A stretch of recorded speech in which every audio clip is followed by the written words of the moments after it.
The doorbell rang at 2 a.m. on the coldest night of the year. Through the peephole, I saw Mia, my ex-wife's best friend, shivering on my porch, mascara streaking down her face, a small overnight bag clutched in her trembling hands. My ex-wife's warning echoed in my mind: if Mia ever comes to you, don't let her in. She'll ruin your life like she tried to ruin mine. But something in Mia's desperate eyes made me open that door anyway, a decision that would change everything. If you're enjoying this story so far, please hit that like button and subscribe to the channel for more real-life dramas that explore the complicated nature of trust, friendship, and second chances. Your support means everything. My name is Daniel, and until 6 months ago, my life had been a predictable routine of work, occasional drinks with colleagues, and weekends spent renovating the house that Caroline and I once shared. Our divorce had been finalized for over a year, but the emotional dust was still settling.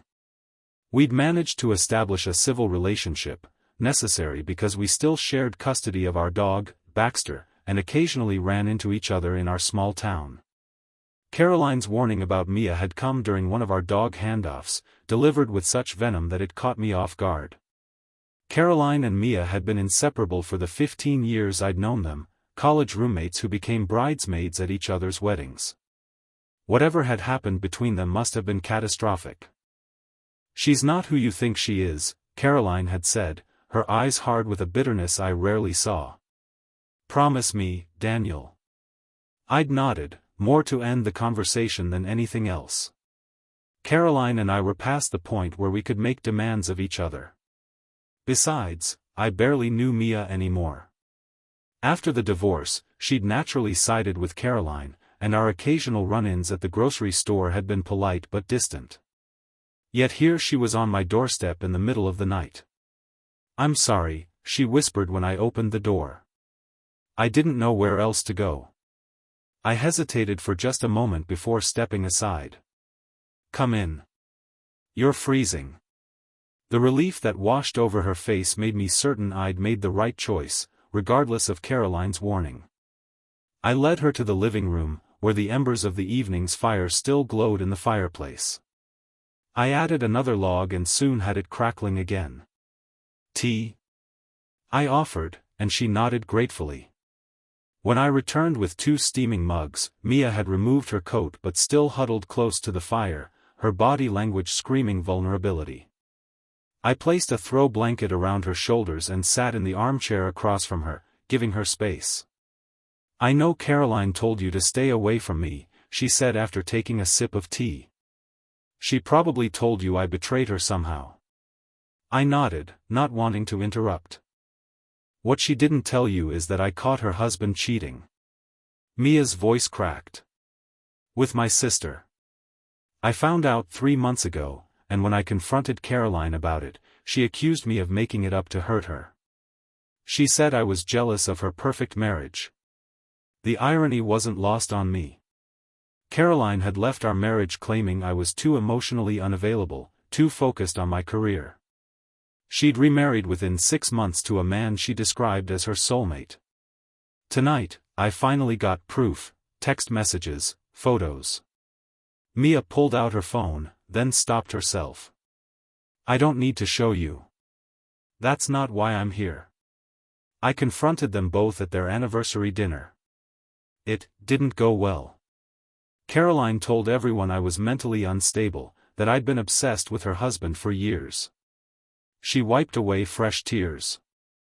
My sister admitted everything, but Caroline still turned everyone against me. My own parents asked me to leave the restaurant.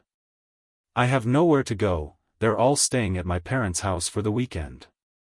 I sat in stunned silence, processing this revelation. Caroline had always been skilled at controlling narratives, at making herself the victim. It was a talent I'd experienced firsthand during our divorce. "You can stay here tonight," I said finally. "The guest room is made up." Relief flooded her face. "Thank you. I promise I'll be gone tomorrow." But Mia didn't leave the next day. Or the day after. What started as emergency shelter evolved into something neither of us expected. The first week, Mia helped me finish painting the kitchen, a project I'd been procrastinating on for months. She had an eye for design that transformed my bachelor pad aesthetic into something that actually felt like a home. We fell into an easy rhythm, cooking meals together and talking late into the night. I learned that Mia was nothing like the person Caroline had described.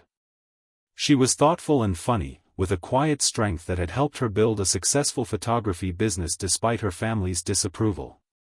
She showed me her portfolio, stunning landscapes and intimate portraits that captured something essential about her subjects. "You have a gift," I told her, genuinely impressed. She smiled, the first real smile I'd seen since she arrived. "I used to think so. Lately, I've been doubting everything about myself." "Don't," I said simply. "Caroline has a way of making people question their own reality. I spent years thinking I was the problem in our marriage." Mia nodded, understanding in her eyes. "She does that. Makes you feel crazy for trusting your own perceptions." By the second week, Mia had found a small apartment, but she still came over most evenings. We'd cook dinner, watch movies, or just talk.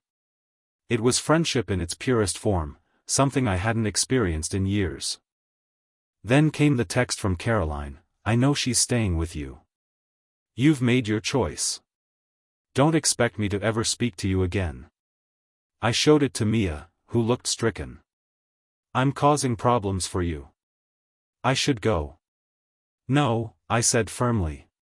"Caroline doesn't get to dictate who I have in my life anymore. That's what divorce means." The truth was, I'd begun to look forward to Mia's company in a way that surprised me. After my marriage ended, I'd convinced myself I was better off alone.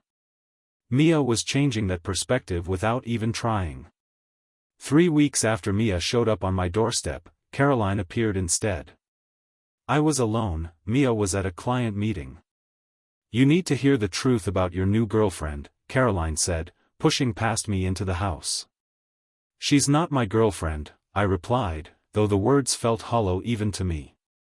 "And I already know what happened with her sister and your husband." Caroline's face flushed. "That's her version. Did she tell you she's been in love with him for years? That she's been trying to sabotage our marriage from the beginning?" I studied my ex-wife's face, the familiar way her left eyebrow twitched when she was constructing a narrative rather than telling the truth. I'd seen it countless times during our marriage but had always chosen to believe her. "Not this time. I think you should leave," I said quietly. "You're making a mistake," she hissed. "She'll destroy you like she tried to destroy me." After she left, I sat on the porch steps, thinking about trust and perception. When Mia returned, her face fell as soon as she saw me. "Caroline was here, wasn't she?" I nodded. "She tried to convince me you're the villain in this story." Mia sat beside me, our shoulders almost touching. "And what do you think?" "I think," I said slowly, "that I've spent too much of my life letting other people define my reality. I trust what I've seen with my own eyes these past weeks." She turned to face me, vulnerability and hope mingling in her expression. "And what have you seen?" "Someone kind. Honest. Creative." I took a breath. "Someone I'd like to keep getting to know, if that's something you want too." The smile that spread across her face was answer enough. 6 months later, Mia and I are still together. Her photography business is thriving, she just opened her first gallery showing last month. I've finally finished renovating the house, though now it feels like our project rather than just mine. Caroline eventually admitted the truth to her friends and family after her husband left her for someone else. She even apologized to Mia, though they'll never be friends again. Some betrayals cut too deep for complete healing. As for me, I've learned that sometimes the best decisions are the ones that go against all warnings. Opening that door at 2 a.m. wasn't just about helping someone in need, it was about opening myself to possibility again. Life rarely gives us clear villains and heroes. Most of us are just people trying our best, making mistakes, and occasionally finding the courage to start over. Sometimes the people others warn us about turn out to be exactly who we need in our lives. If there's one thing I hope you take from this story, it's this: trust your own perceptions. Listen to warnings, consider them carefully, but in the end, make choices based on what you see and feel, not on someone else's narrative. The truth has a way of revealing itself to those patient enough to wait for it. And I've never regretted ignoring that warning for a single day.